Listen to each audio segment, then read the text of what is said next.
এজন কৃষকে যদি এইটো কথা বুজি পায় যে শস্যৰ উৎপাদন বৃদ্ধি কৰিবলৈ হলে উচ্চ মানদণ্ডৰ বীজ বাছনি কৰিব লাগিব তেতিয়াহলে তেওঁৰ খেতিৰ উৎপাদন 100% বৃদ্ধি হোৱাটো নিশ্চিত। নমস্কাৰ কৃষক বন্ধু-বান্ধৱীসকল, আপোনালোক সকলোকে স্বাগতম জনাইছো মোৰ আকৌ এটা নতুন ভিডিঅ'লৈ।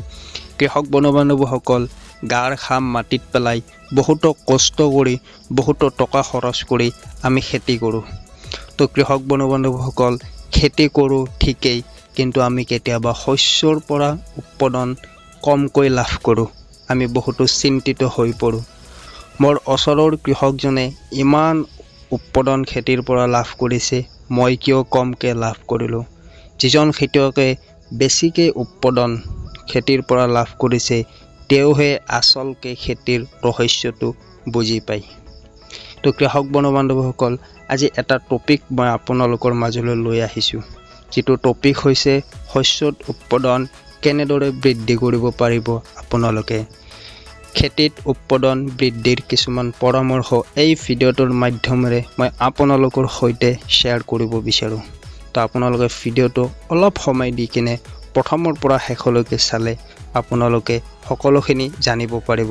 আৰু এইটো নিয়ম আপোনালোকে ফ'ল' কৰিলে আপোনালোকে আপোনালোকৰ খেতিডৰাৰ পৰা উচ্চ ফল উচ্চ উৎপাদন লাভ কৰিব পাৰিব। তো দেৰি নকৰি ভিডিঅ'টো আৰম্ভ কৰোঁ। আৰম্ভ কৰাৰ আগতে আপোনালোকে ভিডিঅ'টো লাইক কৰিব, শ্বেয়াৰ কৰিব, কমেণ্ট কৰিব। আৰু যদি কোনোবা কৃষক বন্ধু চেনেলটোত প্ৰথমবাৰৰ বাবে আহিছে তো তেওঁ চেনেলটো ছাবস্ক্ৰাইব কৰি ল'ব, কিয়নো এনেকুৱা ধৰণৰ ভিডিঅ'ৰ নটিফিকেশ্যন আপোনালোকে সদায় পাই থাকিব। তো বলক মূল কথালৈ আগবাঢ়ো। আমি কৃষকসকলে প্ৰথমতে এটা বিষয়ৰ প্ৰতি সময়মতে মনোযোগ দিব লাগে।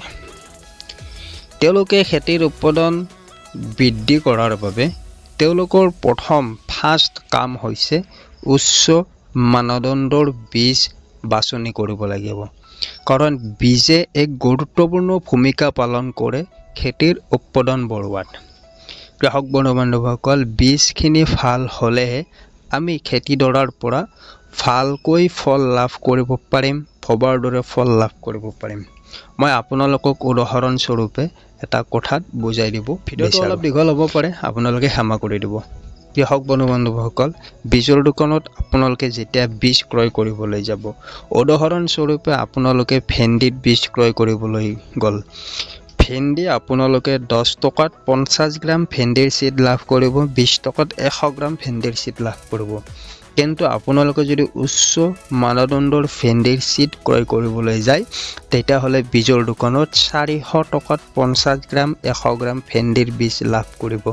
এতিয়া আপুনি নিজেই চিন্তা কৰক কৃষক বন্ধুসকল, 10 টকাত 50 গ্ৰাম আৰু 400 টকাত 50 গ্ৰাম, এৰে কোনটো বীজ আপোনালোকে বাছনি কৰিব?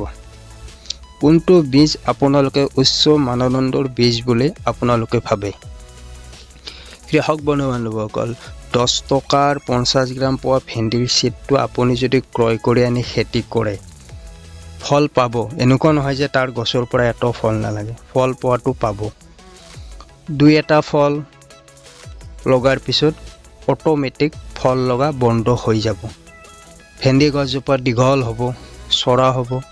কিন্তু আপোনালোকে যি 50 গ্ৰাম 400 টকাত ভেন্দিৰ বীজ ক্ৰয় কৰি আনিলে, সেই ভেন্দি গছজোপাৰ পৰা আপোনালোকে চাপৰৰ পৰা ফল লাভ কৰিব পাৰিব। ডাল ফেনা বেছিকৈ আহিব, প্ৰত্যেকটো ডালৰ পৰা আপোনালোকে ফল লাভ কৰিব। আৰু প্ৰথম ষ্টেপ ভেন্দি ছিঙাওঁতে আপোনালোকৰ সকলোখিনি খৰচ ওলাই পৰিব, লগতে আপোনালোকে লাভত থাকিব।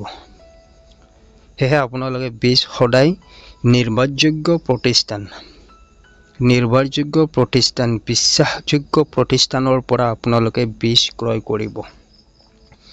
আৰু আপোনালোকে হয়তো বা কিছুমান কৃষক এনেকুৱা আছে যে বীজৰ দোকানত গৈ কিনে দামত অলপ খেলি মেলি কৰে।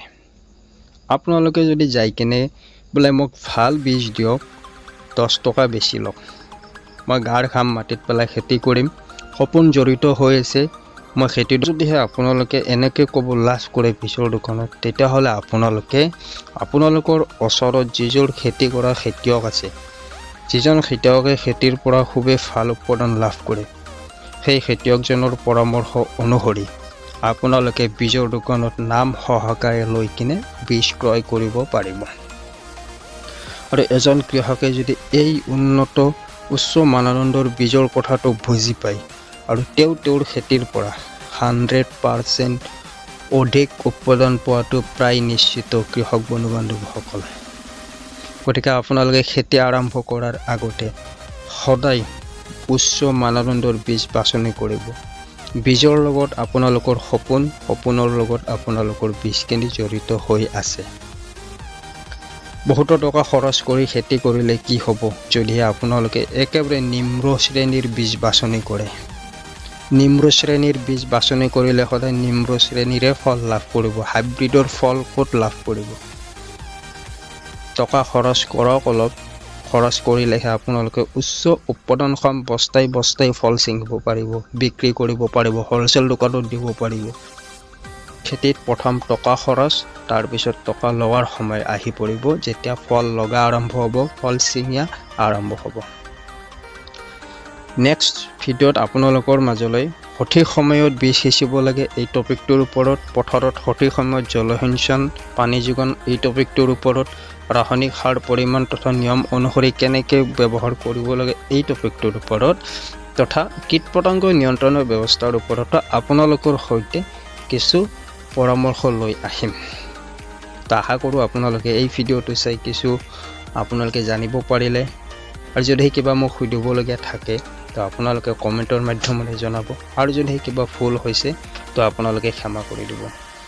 তো ভিডিঅ'টো ভাল লাগিলে ভিডিঅ'টো লাইক কৰিব, শ্বেয়াৰ কৰিব, কমেণ্ট কৰিব, লগতে চেনেলটো ছাবস্ক্ৰাইব কৰিব। তো ধন্যবাদ। জয় আই অসম।